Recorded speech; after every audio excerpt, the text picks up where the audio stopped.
বুদ্ধগয়াকে বৌদ্ধদের হাতে ছেড়ে দিতে হবে।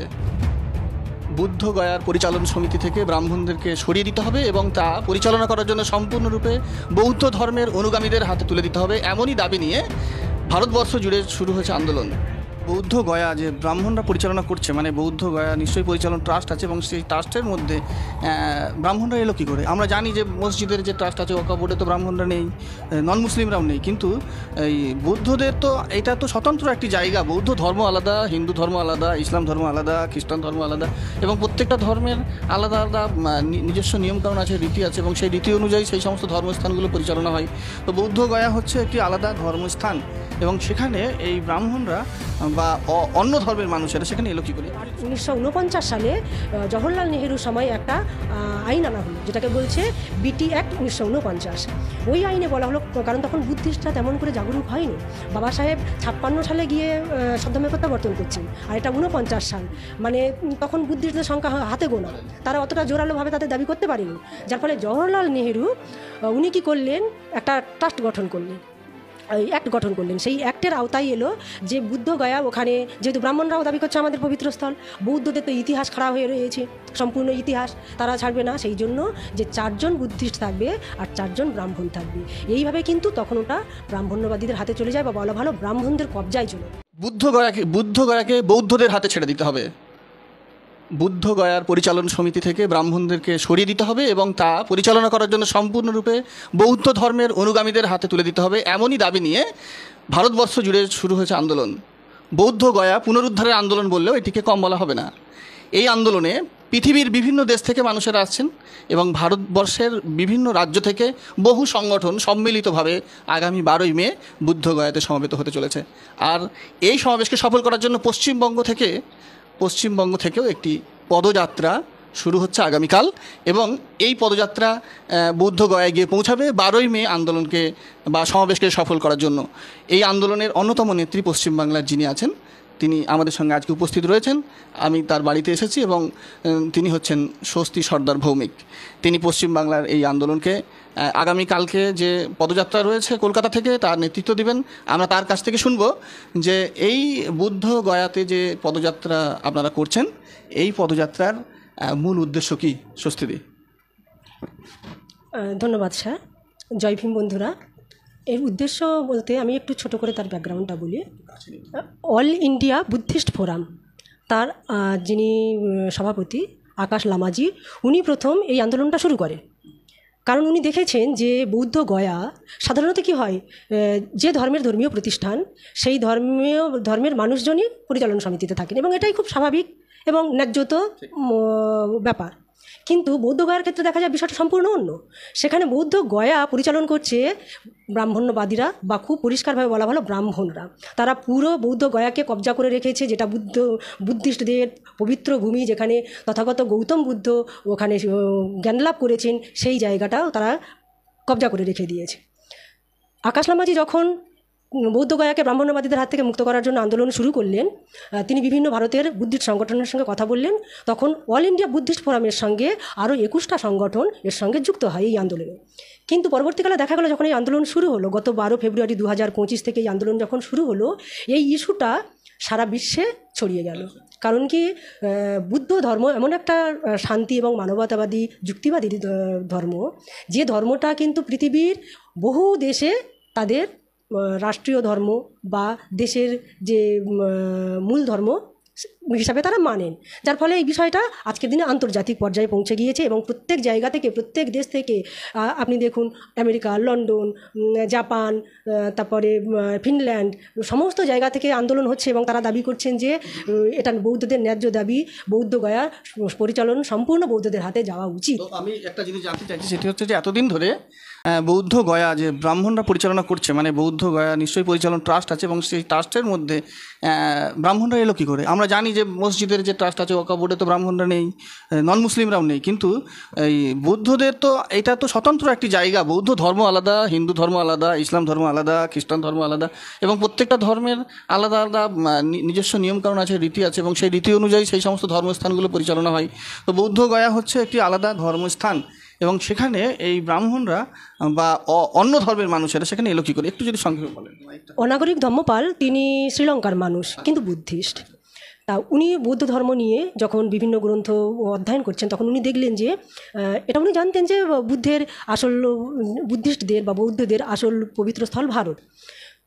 উনি 1889 সালে উনি ভারতে এলেন। এসে দেখছেন তখন একটা মানে এটা একটা ঐতিহাসিক সন্ধিক্ষণ বলতে পারেন বৌদ্ধদের জন্য অন্তত। তখন আলেকজান্ডার কানিংহাম এখানে খোদাই করছিলেন। তিনিও কিন্তু এই ভারতবর্ষের প্রাচীন ইতিহাস স্টাডি করতে গিয়ে দেখলেন যে প্রাচীন ইতিহাস হলো বৌদ্ধদের ইতিহাস, বুদ্ধের ইতিহাস। তিনি তখন পড়াশুনো করে একটা সিদ্ধান্ত এলেন যে বৌদ্ধ গয়া এই জায়গাটা একটা আনুমানিক করা হয়, তো স্থির করা হয় যে এই জায়গাটা বৌদ্ধদের পবিত্র ভূমি, যেখানে বৌদ্ধদেব জ্ঞান লাভ করেছেন। সেই অনুযায়ী উনি খোদাই করেছেন। ঠিক সেই সময়ে কিন্তু অনাগরিক ধম্মপাল উনি ভারতে এসেছেন। এসে উনি যখন এই ব্যাপারগুলো দেখলেন, উনি আলেকজান্ডার কানিংহামের সঙ্গে যুক্ত হলেন, ওনার সঙ্গে কাজ করলেন, ওনার সঙ্গে সহমতিতে করে উদ্ধার। তখন কিন্তু বৌদ্ধ গয়া ওখানে উদ্ধার হলো। ওটা সম্পূর্ণ মানে জঙ্গলের ভিতরে, পাহাড়ের ভিতরে ঢাকা পড়েছিল। তার আলেকজান্ডার কানিংহাম কিন্তু ওটাকে উদ্ধার করলেন।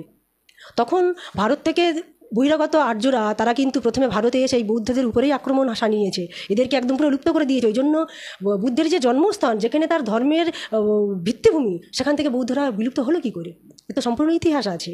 সেটা উনি দেখতেন যে ব্রাহ্মণ্যবাদীদের এর পিছনে পুরো বহিরাগত আর্যদের হাত। তখন উনি ওটাকে উদ্ধার করে উনি পুরো দাবি করে গেলেন যে এটা বুদ্ধদের জায়গা। তখন দাবি উঠলো, কিন্তু পরবর্তীকালে দেখা গেল যে ওই বামনরা তারা দাবি করছেন যে না, ওটা আমাদের জায়গা। জঙ্গলে কিন্তু ঢাকা ছিল, যখন উদ্ধার হলো তখন বলছে আমাদের জায়গা। আলেকজান্ডার কানিংহাম, হ্যাঁ, আর তার সঙ্গে ছিলেন অনাগরিক ধম্মপাল। হ্যাঁ, এইবারে তাহলে তখন তো বৌদ্ধরা নেই ততখানি ভারতে, যারা আছেন তারা খুব মানে অতটা প্রভাবশালী নয়, ছড়িয়ে ছিটিয়ে আছে। যার ফলে কি হলো, ব্রাহ্মণ্যবাদীরা ওটা এক কাট্টাভাবে দখলদারি নিয়ে নিল বলতে পারে। এই করে চলছে, তার ভিতরে কিন্তু দাবি উঠছে, নানা রকম সময়ে বিভিন্ন রকম মতানৈক্যের সৃষ্টি হচ্ছে। এই করে করে তখন আমাদের ভারত যখন স্বাধীন হতে চলেছে বা স্বাধীন হলো, 47 সালে তো হয়েই গিয়েছে। 1949 সালে জওহরলাল নেহেরুর সময় একটা আইন আনা হলো, যেটাকে বলছে বিটি অ্যাক্ট 1949। ওই আইনে বলা হলো, কারণ তখন বুদ্ধিস্টরা তেমন করে জাগরুক হয়নি। বাবা সাহেব 56 সালে গিয়ে সদ্ধর্মে প্রত্যাবর্তন করছেন, আর এটা 49 সাল, মানে তখন বুদ্ধিস্টদের সংখ্যা হাতে গোনা, তারা অতটা জোরালোভাবে তাদের দাবি করতে পারেনি। যার ফলে জওহরলাল নেহেরু উনি কী করলেন, একটা ট্রাস্ট গঠন করলেন, অ্যাক্ট গঠন করলেন। সেই অ্যাক্টের আওতায় এলো যে বুদ্ধ গয়া, ওখানে যেহেতু ব্রাহ্মণরাও দাবি করছে আমাদের পবিত্র স্থল, বৌদ্ধদের তো ইতিহাস খাড়া হয়ে রয়েছে, সম্পূর্ণ ইতিহাস তারা ছাড়বে না, সেই জন্য যে 4 জন বুদ্ধিস্ট থাকবে আর 4 জন ব্রাহ্মণ থাকবে। এইভাবে কিন্তু তখন ওটা ব্রাহ্মণ্যবাদীদের হাতে চলে যায়, বা বলা ভালো ব্রাহ্মণদের কবজায় চলে গেল। প্রথমে কোনো ট্রাস্ট ছিল না, 1949 সালে বিটি অ্যাক্টের মাধ্যমে এটা মানে অন্তর্ভুক্ত করা হয়। এবং পরবর্তীতে বাবা সাহেব আম্বেদকর যখন বুদ্ধ ধর্মে প্রত্যাবর্তন করেন বলেন, বা বুদ্ধ ধর্ম গ্রহণ করেন, যাই বলেন, তো স্বধর্মে প্রত্যাবর্তন করেন। তো এই তারপরে আবার এই মানে বৌদ্ধ যে ট্রাস্ট আছে, বুদ্ধ গয়ার যে ট্রাস্ট আছে, এই ট্রাস্টের পরিবর্তন ঘটিয়ে তাতে শুধুমাত্র বৌদ্ধ ধর্মের অনুসারীদের নিযুক্ত করার বা যুক্ত করার যে আন্দোলন, সেটি এর মাঝখানে কি আর হয়েছিল না আপনারা এই প্রথমে 2025-এ এসে হচ্ছে? আচ্ছা, হ্যাঁ স্যার, এর আগে আন্দোলন হয়েছিল। বাবা সাহেব করেছিলেন? আমি বলছি, আমি সালো ওয়াইজ বললে আপনাকে বলতে মানে বুঝতে সুবিধা হবে। প্রথমে বাবা সাহেব এই আন্দোলনটাকে উনি খাড়া করতে পারেননি, কারণ বুদ্ধিস্টরা তখন সেভাবে জাগেনি। আর বাবা সাহেব উনি সধর্মে যখন সধর্মে, এই কথাটা আমি একটু ক্লিয়ার করিনি, সধর্মে, কারণ যে ভারতের যে পরম্পরা, যে যুক্তিবাদী, যে মানবতাবাদী, সমতাবাদী যে পরম্পরা, সে কিন্তু বুদ্ধের পরম্পরা, বুদ্ধিস্ট পরম্পরা। সেই পরম্পরা কিন্তু তথাগত গৌতম বুদ্ধের থেকে শুরু হয়নি, কারণ তথাগত গৌতম বুদ্ধ হলেন 28তম বৌদ্ধ, তাহলে তার আগে 27 জন ছিলেন। আর একজন বুদ্ধের মানে পরম জ্ঞানপ্রাপ্ত মানুষ নির্বাণপ্রাপ্ত হওয়ার সঙ্গে সঙ্গে যে আর একজন বুদ্ধিস্ট মানুষ তৈরি হয়েছেন, সেই পরম জ্ঞানপ্রাপ্ত মানুষ হয়েছেন তা নয়, তাও হতে হতে হাজার বছর চলে যায়। তাহলে সেই নিরিখে দেখতে গেলে আমরা যদি পিছিয়ে যাই, সেই 28 জন বৌদ্ধের যে পরম্পরা, তার প্রথম শুরু হয়েছে কিন্তু দেখা যাবে যে 65-70 হাজার বছর আগে। এবং ওই আজকের দিনের ঐতিহাসিকরা চর্চা করে বলছেন যে ভারতবর্ষের এই যে হরপ্পা মহেঞ্জোদারো সভ্যতা পাওয়া গিয়েছে, রাখিগুড়ি সভ্যতা পাওয়া গিয়েছে, এই সভ্যতার কিন্তু যখন শুরু হচ্ছে তখন সেটাও সেই 60-65 হাজার বছর পুরানো। তার মানে এই বৌদ্ধিক জ্ঞানের, এই সমতাবাদী জ্ঞানের পরম্পরা দিয়েই কিন্তু এই বুদ্ধিস্টদের পরম্পরার হাত দিয়েই কিন্তু ভারতবর্ষের সভ্যতার মানে অগ্রগমন হয়েছে। কিন্তু পরবর্তীকালে আর্যরা, বহিরাগত আর্যরা এসেই এর সমস্ত কিছু মানে যে মূল কাঠামো, মূল যে ভিত্তি, সেটাকে ভেঙে দিয়ে এমন একটা জগাখিচুড়ি করে দিয়েছে যে আজকের দিনে তার সত্যাসত্য নির্ধারণ করা অনেকখানি কঠিন। আচ্ছা, এবারে আমি বলি যে আন্দোলনের কথা। বাবা সাহেব তাহলে বহিরাগত আর্যরা এই যে এমনভাবে ধ্বংস করে দিয়েছে এই কাঠামোকে, মানুষ পুরো তাদের মধ্যে ইতিহাসের অন্ধকার যুগ শুরু হয়েছে। যার ফলে বাবা সাহেব কজন মাত্র বুদ্ধিস্ট নিয়ে তো এই আন্দোলন খাড়া করা যায় না, উনি যার ফলে সেই আন্দোলনটা অত দৃঢ়ভাবে তৈরি করতে পারেননি। কিন্তু হ্যাঁ হ্যাঁ অবশ্যই অবশ্যই ভিত তৈরি করেছেন। কারণ হ্যাঁ, এবারে দেখা যায় আমরা চলে যাই 1990 সালে। 1990 সালে একজন জাপানি বুদ্ধিস্ট সুরেশ শেষাই, উনি যখন ভারতে এলেন, উনি বুদ্ধগয়ায় প্রথমে গেলেন। গিয়ে উনি দেখছেন যে আরে এ তো বুদ্ধিস্টদের পুণ্যভূমি, পবিত্র ভূমি, এখানে পুরো ব্রাহ্মণবাদীরা কবজা কী করে করে রয়েছে, এটা তো অন্যায়। এবং তারা যত সারা বিশ্বের থেকে ওখানে বুদ্ধিস্ট মানুষরা আসেন, তাদের ধর্মীয় অনুভূতিতে যেটা হয়, তারা পুণ্য হিসাবে, দান হিসাবে বা তার গঠন মানে স্ট্রাকচারাল উন্নতি করার জন্য যে দানগুলো দিয়ে যান, সেগুলো সম্পূর্ণ ব্রাহ্মণ্যবাদীরা কবজা করে মানে তারাই ভোগ করছে।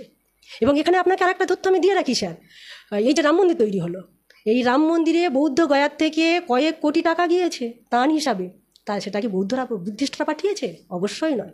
তাহলে এই এই জিনিসগুলো, তখন তো রাম মন্দির হয়নি, কিন্তু এই জিনিসগুলো উনি দেখছেন যে ব্রাহ্মণরা পুরো কবজা করে রেখে পুরো আত্মসাৎ করছে। তখন উনি ওখানকার বুদ্ধিস্ট মানুষদের সঙ্গে আলোচনা করলেন, তাদেরকে বোঝাতে সক্ষম হলেন যেটা অন্যায় হচ্ছে, তোমরা কেন এ করছো না। তখন বুদ্ধিস্ট সংগঠনদের সঙ্গে উনি যোগাযোগ করলেন, কথা বললেন। উনি কিন্তু একটা দারুণ আন্দোলন খাড়া করেছিলেন। সেই আন্দোলন ওনাকে একটা আমি ভুলে যাচ্ছি এই মুহূর্তে সেই সংগঠনটার নাম, মানে সেখানকার ওনার চেয়ারম্যান বানিয়ে দেওয়া হয় নাকি সদস্য কেমন একটা বানিয়ে দেওয়া হয়, আমি ওখানে বক্তব্য রাখার সময় শুনেছি, তো আমার সংগঠনের নামটা মনে আসছে না। দিয়ে ওনাকে মানে উনি বুঝতে পারেননি কিন্তু যে এর ভিতরে আমাকে ঢুকিয়ে দেওয়া হচ্ছে, মানে আমার আন্দোলনটাকে খতম করে দেওয়া হচ্ছে। উনি তো বিদেশের মানুষ এখানকার। হ্যাঁ, পরবর্তীতে কি হলো, ওনাকে সেই সংগঠনের সদস্য না সভাপতি কি একটা বানিয়ে দিয়ে পুরো আন্দোলনটাকে ধ্বংস করে দেওয়া হলো। সেটা উনি পরবর্তীকালে বুঝতে পেরেছেন, কিন্তু তখন আর কিছু করার নেই। যে আন্দোলনটা উনি খাড়া করেছিলেন সেটা তো এক প্রকার ধ্বংসই হয়ে গিয়েছে। তারপরে আসি 2011 সালে। 2011 সালে এই অল ইন্ডিয়া বুদ্ধিস্ট ফোরামের একজন সভাপতি না সদস্য, ওনার নামটা হ্যাঁ, উনি 2011 সালে সুপ্রিম কোর্টে একটা কেস ফাইল করেন যে আমাদের সংবিধান অনুযায়ী বাবা সাহেব বলে গিয়েছেন যে 1950 সালের 26 জানুয়ারি যখন সংবিধান লাগু হচ্ছে, তার আগে ভারতে যত আইন আছে সব বাতিল, সব জিরো। তাহলে এই যে বিটি অ্যাক্ট 1949 এটা তাহলে থাকবে, এটা তো তার মানে একদম পুরো ইলিগ্যাল, একদম। হ্যাঁ, তাহলে এটা কেন চলবে?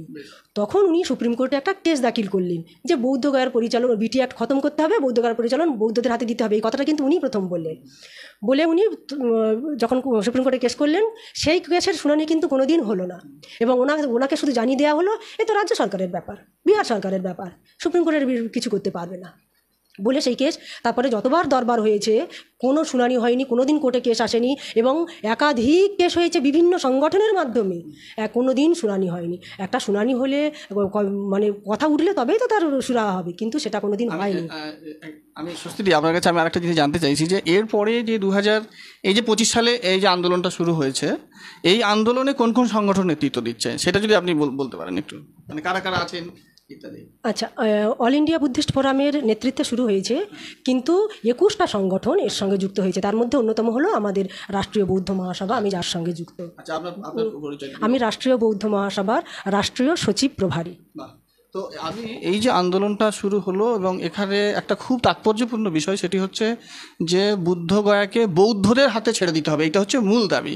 ট্রাস্টের দাবি মানে ট্রাস্ট তো কিছু না, আসলে বুদ্ধগয়াটা বৌদ্ধদের ধর্মস্থান বা বৌদ্ধদের ভূমি, বৌদ্ধদের জায়গা, এবং সেইটি বৌদ্ধ ধর্মানুসারীদের, গৌতম বুদ্ধের অনুসারীদের হাতে ছেড়ে দিতে হবে, এইটি হচ্ছে মূল দাবি। তো এই দাবি যেটা আপনারা তুলেছেন, এই দাবিকে নিশ্চয়ই এটা মানে যারা ব্রাহ্মণ্যবাদী যে সোসাইটি আছে বা যারা দখল করে রেখেছে, তারা এটাকে ঠিক ভালোভাবে নেবে না।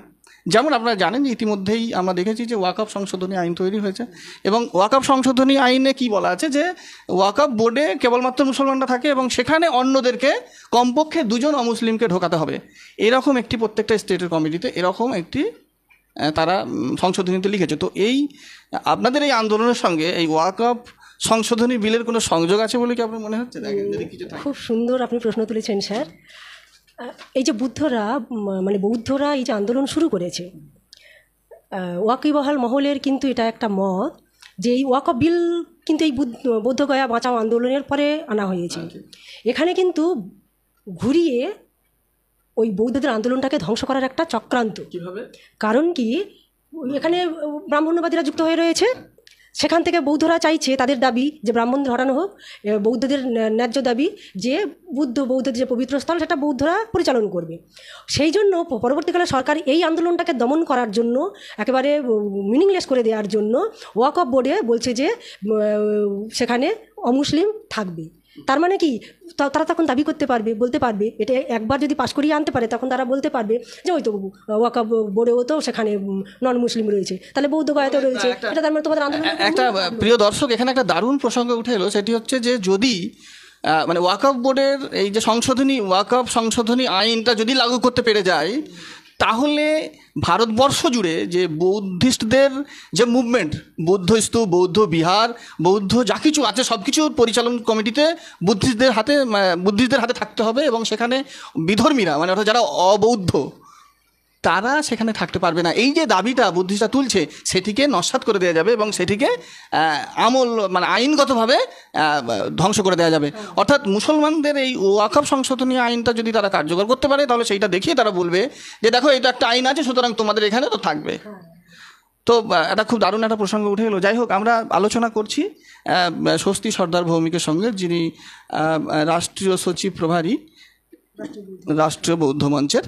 তো আমরা আগামীকাল পশ্চিমবঙ্গ থেকে বৌদ্ধগয়ার উদ্দেশ্যে যাত্রা শুরু হবে আগামীকাল 2রা মে, এবং 2রা মের পর থেকে এই পশ্চিমবঙ্গে যাত্রা শুরু হবে, এবং সেখানে 12ই মে 12 লক্ষ মানুষের একটি সমাগমের একটি সম্ভাবনা রয়েছে, এবং ভারতবর্ষের বিভিন্ন রাজ্য থেকে মানুষজন আসছেন, সেই সঙ্গে ভারতবর্ষের বিভিন্ন প্রতিবেশী রাষ্ট্র, কেবল না ইউরোপ এবং আমেরিকা থেকেও মানুষজন আসছেন বলে আমাদের স্বস্তিদি বললেন। এবং এই আন্দোলন, এই বিষয়টা আমাদের মানে অনেকেই জানে না, অনেকে হয়তো জানেন, কিন্তু আজকে আমরা স্বস্তিদির কাছে এসেছি এই বিষয়টা নিয়ে জানার জন্য। আমরা অনেক কিছু জানলাম, আপনি আর শেষের দিকে যদি কিছু বলেন একটু। শেষের দিকে আগামী 12ই মে 2025 তথাগত গৌতম বুদ্ধের জন্মজয়ন্তী। বুদ্ধিস্টদের কাছে এটা অত্যন্ত পুণ্য দিন। ওই দিনে যে 21টা সংগঠন এই আন্দোলনের নেতৃত্বে আছেন, শুধু 21টা সংগঠন নয়, সারা বিশ্বের বুদ্ধ এবং বাবা সাহেবের অনুযায়ীরা তারা এই দিন বুদ্ধগয়াতে আসবেন। সরকারের উপরে তারা তাদের যে দাবি, সেই দাবিটা জোরালোভাবে পেশ করবেন যে এটা সম্পূর্ণ সরকার অন্যায় করছে, আইনগত অন্যায়, ধর্মীয়ভাবেও অন্যায়। কারণ বর্তমান সরকার তারা কথায় কথায় ধর্মীয় ভাবাবেগে আঘাতের কথাটা খুব বলেন, কিন্তু অন্য ধর্মের মানুষের অনুভূতির প্রতি তারা আদৌ যত্নশীল নয়। আমার নিজের ধর্মের যদি অনুভূতি থাকে, তো অন্য ধর্মের মানুষেরও যে অনুভূতি আছে তাকে যে শ্রদ্ধা করা দরকার, তার যে আমল দেওয়া দরকার, এই কথাটা মনে হয় সরকার ভুলে যায়। তার মানে কতটা মানবিকতার অভাব থাকলে এটা হয় সেটা আমরা বুঝতে পারছি। সেই জন্য আমাদের একটা জোরালো দাবি থাকবে যে সরকার তার যেন হোশ যেন না বন্ধ হয়ে যায়, তিনি যেন তার মানবিকতার দিকটা যেন তিনি বিবেচনা করেন। অনেক ধন্যবাদ স্বস্তিদিকে। আমরা প্রিয় দর্শক আপনাদের একটা জিনিস দেখাবো, দেখুন এখানে কয়েকটা জিনিস আমরা দেখতে পাচ্ছি, ব্যানার দেখতে পাচ্ছি ছোটো ছোটো, সেটি হচ্ছে বাবা সাহেবের ছবি রয়েছে, এবং এখানে রয়েছে বুদ্ধগয়ার পরিচালন বৌদ্ধদের হাতে ছাড়তে হবে। এইগুলো কি সব নিয়ে যাওয়া হবে, তাই তো? আর একটি ধরুন এখানে রয়েছে, কি আছে ধরুন, আপনি ধরে দেন না, বিটি অ্যাক্ট 1949 বাতিল করতে হবে। আচ্ছা, এইগুলো সব আপনারা দাবিতে রেখেছেন, এইগুলো ঠিক। বিভিন্ন জায়গার মানুষ আসবেন, তো ওই জন্য বাংলা আছে, হিন্দি আছে, ইংরাজিতেও আছে, এগুলো সব ছাপানো হয়েছে। ঠিক আছে দর্শক, আমরা এতক্ষণ জানলাম, আমাদের সঙ্গে ছিলেন রাষ্ট্রীয় বৌদ্ধ মহাসভার গত 14 এপ্রিল বাবা সাহেবের জন্মজয়ন্তীর দিন থেকে ভারতবর্ষের বিভিন্ন রাজ্য থেকে পদযাত্রা শুরু হয়ে গিয়েছে। আমাদের পশ্চিমবঙ্গ থেকে যেহেতু গয়াটা অনেকটাই কাছে, সেই জন্য আমরা 2 মে থেকে শুরু করছি, এবং আমাদের সবাইয়ের লক্ষ্য 12 মে ওখানে গিয়ে পৌঁছানো। আপনারা 12 মে পৌঁছাবেন? আচ্ছা। তো দর্শক, আপনারা দেখলেন এতক্ষণ ধরে যে আমরা আলোচনা করলাম, এই আলোচনা যদি আপনাদের ভালো লাগে তাহলে, বা খারাপ লাগে, যাই লাগুক, আপনারা মতামত দিয়ে জানাবেন। এবং এই বুদ্ধগয়া উদ্ধারের যে আন্দোলন, এই আন্দোলনের পক্ষে বিপক্ষে যা কিছু আপনাদের নজরে পড়বে আমাদের কমেন্ট বক্সে জানাবেন। সবাইকে অনেক ধন্যবাদ।